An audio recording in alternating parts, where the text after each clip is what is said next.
जय माता दी। हमारे लक्ष्मी लोकगीत चैनल में आप सभी का स्वागत है।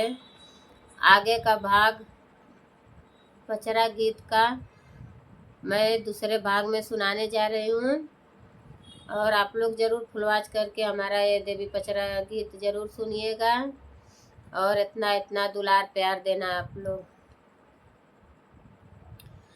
सेनुरा लाल मांगिला हो चटकार मांगिला, सेनुरा लाल मांगिला हो चटकार मांगिला, अपना मैया जी से 16 हो सिंगार मांगिला, अपना मैया जी से 16 हो सिंगार मांगिला।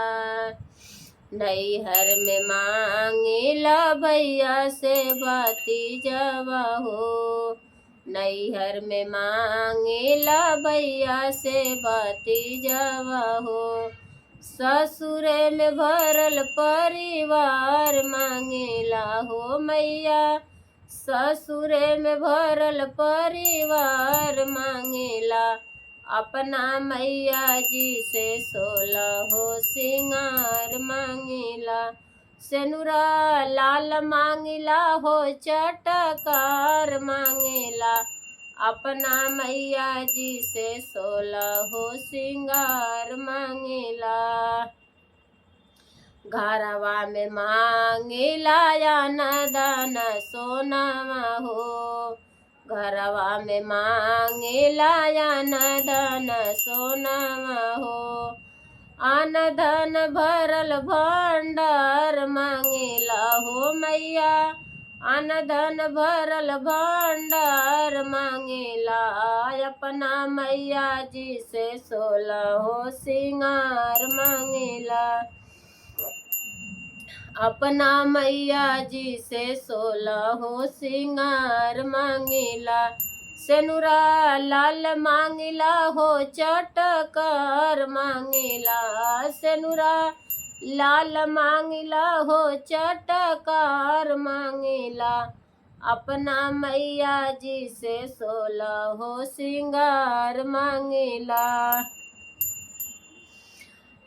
अपना के खातिर मांगे लाल मांगिला हो चटकार मांगिला, अपना मैया जी से 16 हो सिंगार मांगिला, अपना के मांगिला अवध सिनोरवा हो, अपना के मांगिला अवध सिनोरवा हो, जन्म जन्म यही बात मांगिला हो मैया, जुग जुग अमर सोहाग मांगिला मैया,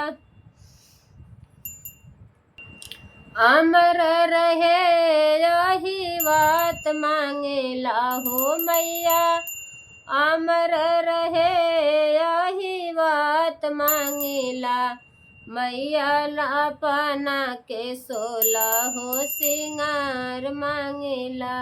सेनुरा लाल मांगिला हो चटकार मांगिला, मैया जुग जुग 16 हो सिंगार मांगिला।